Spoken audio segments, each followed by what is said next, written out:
Welcome to Uncorked Chicana. Hola todos. Thank you so much for joining me today. I'm going to be showing you how I made these light up Oogie Boogie ears. I went ahead and opened up a Word document and did a copy and paste on Google when I found these Oogie Boogie photos.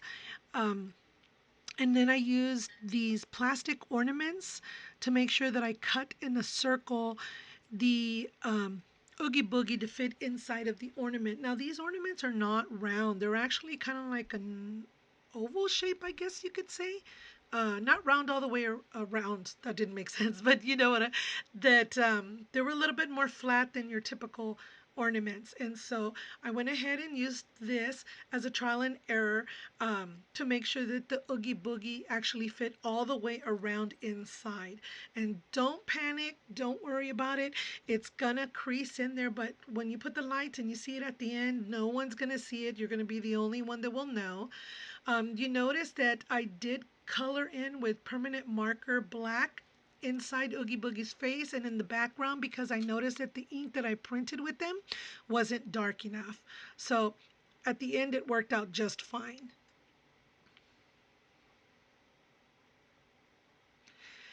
I found a really cute sequence, and I notice it's a hit or miss when I do this because this one was a little cute see-through. My other ones that I have are kind of hard to see through, so I was really excited when I purchased this material, and it was perfect for what I needed it for. I went ahead and then glued the fabric onto the ornaments, made sure that they were corresponding with the right side, the right side. And then, oh my gosh, I just love these little fairy lights. I've seen other ones that look like ovals, but I don't have good eyesight, so I couldn't unscrew those battery pack things. And this one was really user friendly, and it came with, like, I believe 12 fairy lights and then several extra or part of the box, some batteries. Here I wanted to make sure that I divided the lights to have enough lights on both sides of the ear. And oh, I tested it and I was so happy with the way that the permanent marker made Oogie Boogie's background pop more. And so here I wanted to make sure that the lights did stay because even though I used hot glue for Oogie Boogie, the paper, because that's all it is just regular paper, printer paper, nothing fancy. I wanted to glue the lights just very little on the dark part of Oogie Boogie, not necessarily the white part because I didn't want globs of hot glue seeping through like the silhouette. So once I got everything together, I went ahead and just dabbed a little glue in the middle part right there. I don't necessarily put glue all the way around and then try to quickly close it because I noticed that when I would do that, it would get hard and then I would have to take my fingernail and just take it off because it would harden too quickly. And I was kind of sad about that. I wasn't fast enough. I'm not the Flash, right? So once I did that, I made sure that I covered any holes before I put the embellishments on there because I wanted to make sure it had a tight enough seal. The glue, it looks like it doesn't affect the lighting at all. And that I was very happy with that. Oop, flashlight. Sorry about that, strobe light there. So here I use the same sequence because I wanted to use kind of like just a solid color, but I thought sequence was fine. I used the template that I had purchased online for another YouTuber. Traced my headband and made sure that I cut it to fit the headband. Sorry about that. And so just use a little bit of glue here. Like I said in my other video, a little bit of glue goes a long way. And make sure that when you tug the material over the headband that you're not tugging it too tight because it will warp the headband and one side will be longer than the other. One thing I did notice that I did not do in this video was cut the little areas on the side to make sure that they would fit down more because it's sequence. Doesn't work that way. So here I went ahead and got just a regular white ribbon. I was looking for my neon green one, but I thought I purchased it, but I didn't. But the white worked out just as fine. Making sure that I glued the ends and just used very little glue as possible so that the ribbon inside would stay.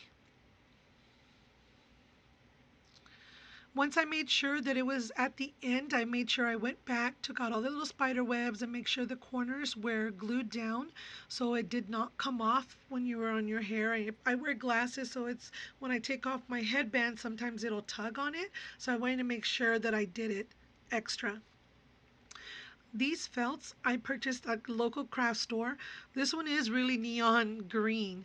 And I took it to where I would fold it in half, then fold it in half again because I'm horrible at math and trying to get everything straight. And then I would cut it here, and then I would open it, and you would see a little bit of see-through there, and I would just cut the rest straight. This one actually ended up being a little too long, so I ended up cutting it a little shorter. I believe it ended up like a 5. And then I went ahead and cut the fabric, the sequence fabric, just a little bit larger than my felt material, and then I made sure that it was big enough to cover it so when I glued it, it would be fine. I also decided to use felt inside the little bow cover that holds the bow together because I wanted to make sure that it wasn't see-through, since the material is very see-through and doesn't look like it here, but you can see through it a lot more than your typical, I guess, other sequence.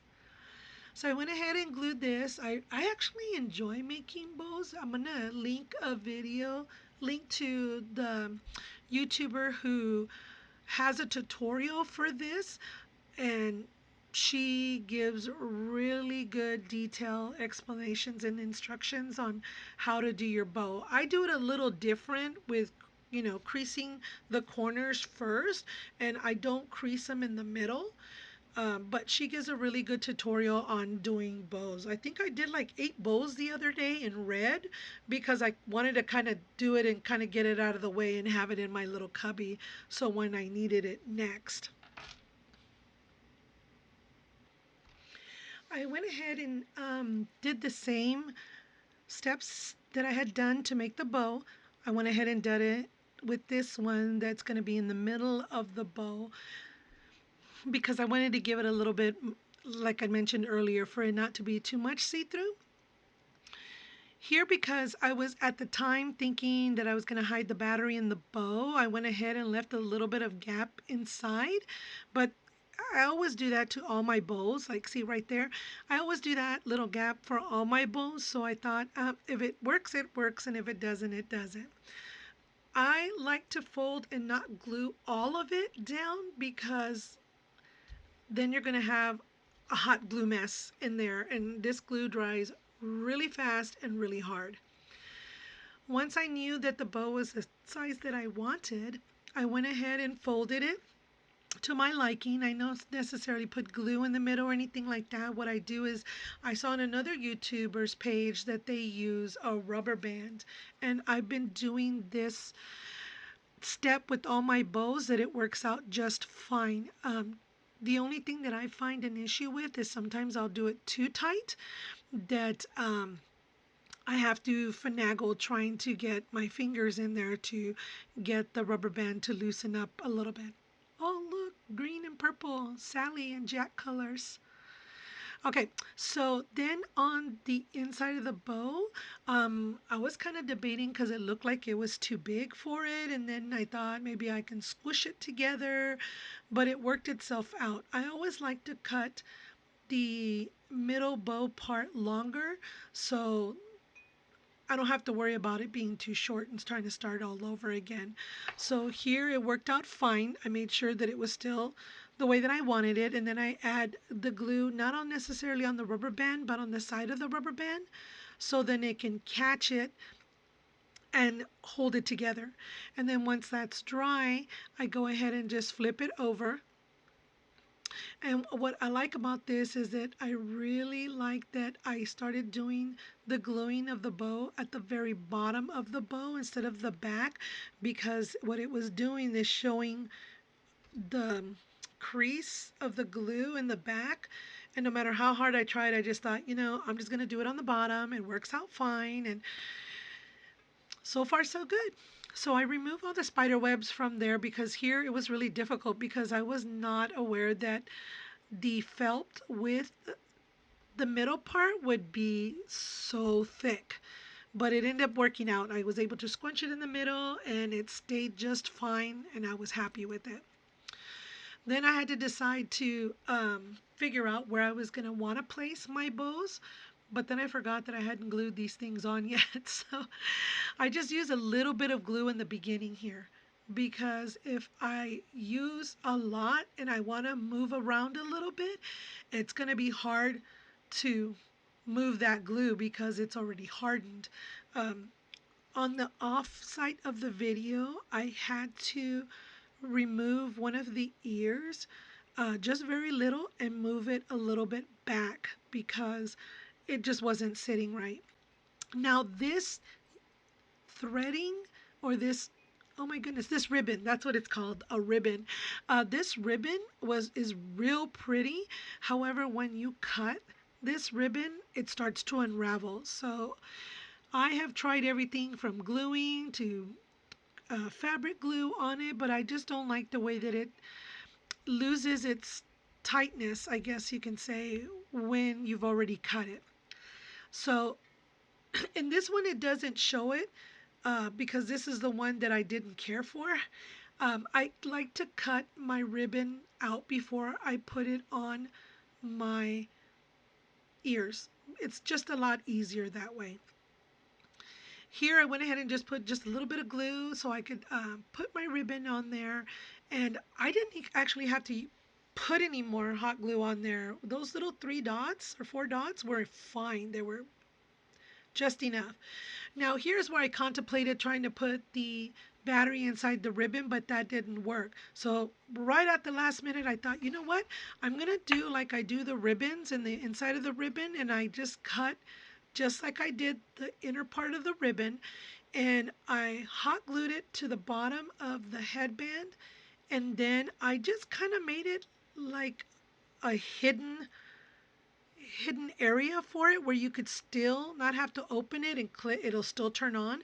But I used the little Velcro strips and it worked out fine with it, making sure that it was easy accessible, and then it would hide with the ribbon in the back, and voila, it worked out.